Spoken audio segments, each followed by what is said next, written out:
بسم الله الرحمن الرحيم السلام عليكم ورحمة الله وبركاته waxaa maanta oo ku aadan 15 May halkan aan ku xuseynaa sanad guuradii 77 ee ka soo wareegtay aasaaskii golihii dhalinyarada Soomaaliyeed ee Israel waxay mahad u sugan tahay allihii 13 dhalinyaro ee aasaasay ururka Israel ka dhaliyay Soomaali horseedna uga dhigay hogaaminta iyo kamira dhalinta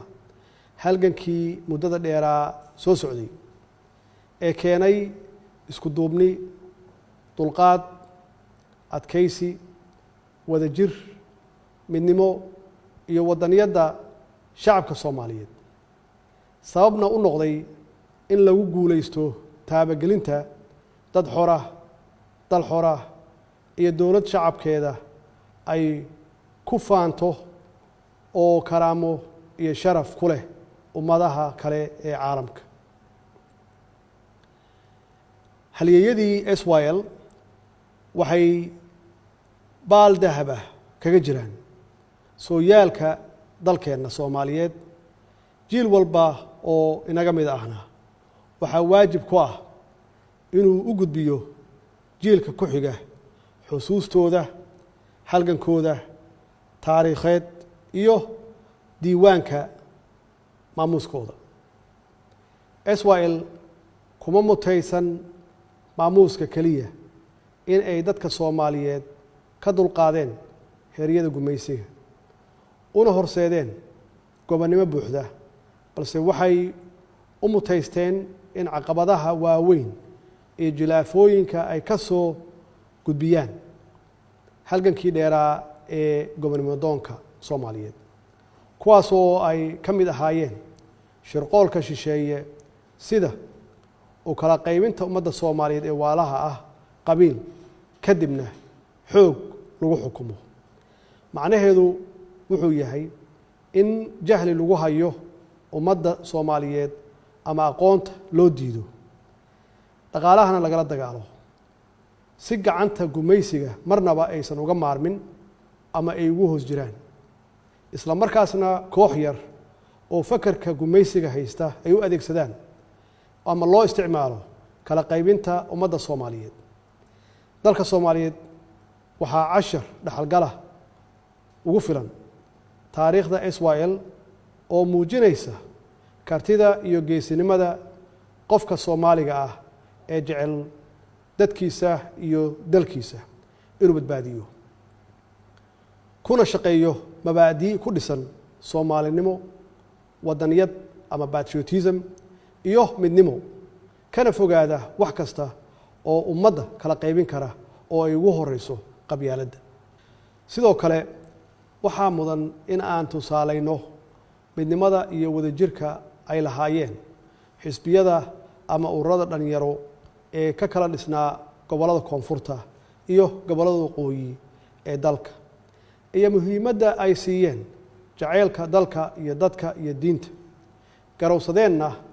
dhibaatada qabyaaladdu ay ku leedahay mustaqbalkooda ay sababna u noqotay inay helaan gobonnimadooda dhidibadana u taagaan qaran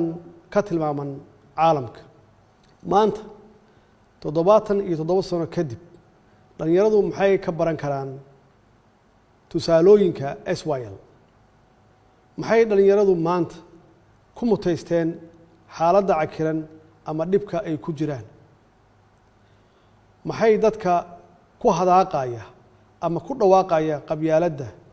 u hayaan mustaqbalka dhalinyarada Soomaaliyeed ee maanta jooga annagoo aragnay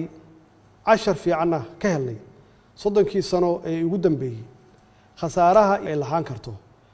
in qabyaalad iyo wadajir la'aan ay jirto dhalinyarada waa rajada kaliya ee dalku leeyahay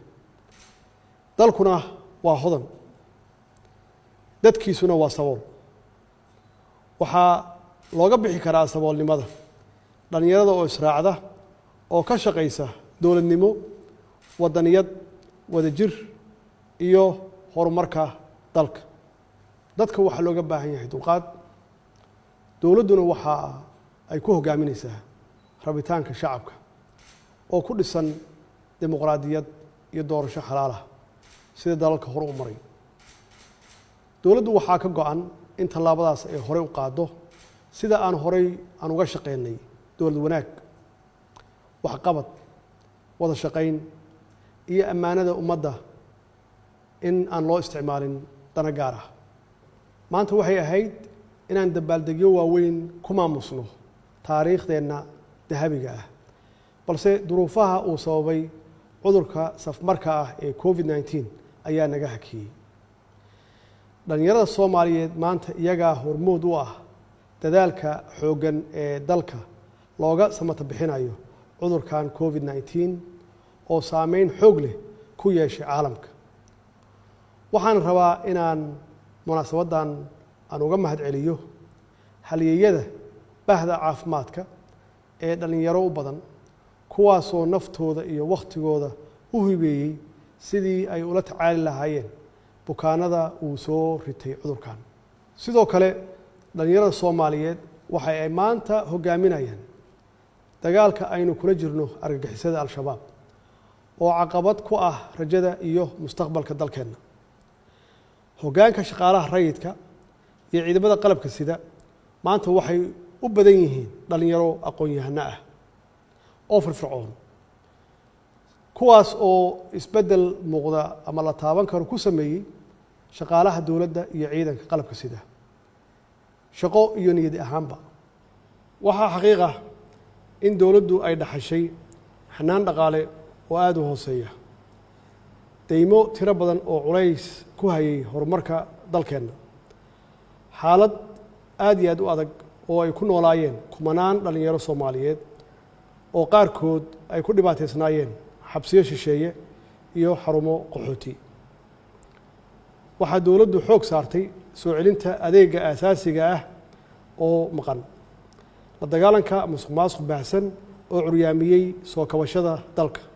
dhammaan arrimahaas oo caqabad ku ahaa rajada dhalinyarada iyo qorshayaasha awoodsiintooda ayaa dowladdu ka howlgashay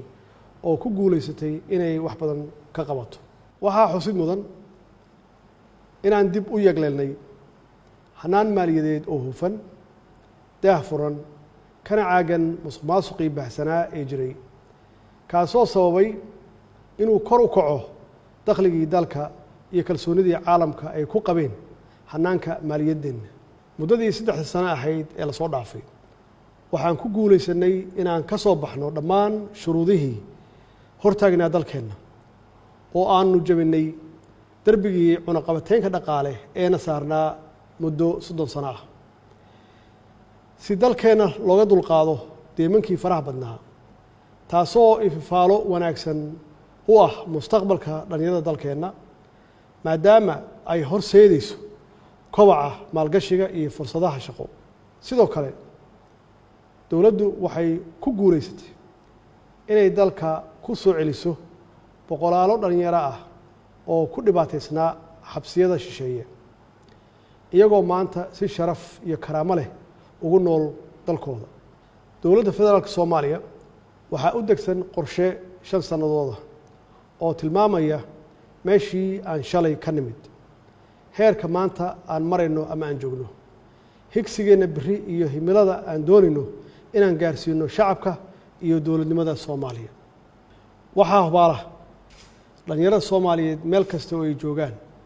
inay farxad gelinayso guulaha taariikhiga ah ee aan ka gaarnay qorshayaashii dib u habeynta hay-adaha amniga, joogteynta xaqsiinta shaqaalaha dowladda, kobcinta dhaqaalaha, awoodsiinta dhanka siyaasadeed ee dhalinyarada, dib u habeynta hay-adaha garsoorka iyo cadaaladda, dhiirigelinta maalgashiga iyo soo celinta maqaamka siyaasadda arrimaha dibadda ee maanta ku tilmaaman inay tahay mid ka turjumaysa rabitaanka iyo aragtida shacabka Soomaaliyeed. dardaarankayga dhalinyaro wuxuu yahay oo aan rabaa inaad fahamtaan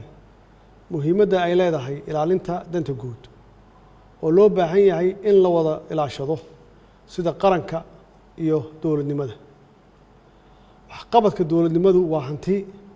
dhaxal noo wada ah kulligeen oo dalkoo dhan uu leeyahay. ilaahay waxaan ka baryaynaa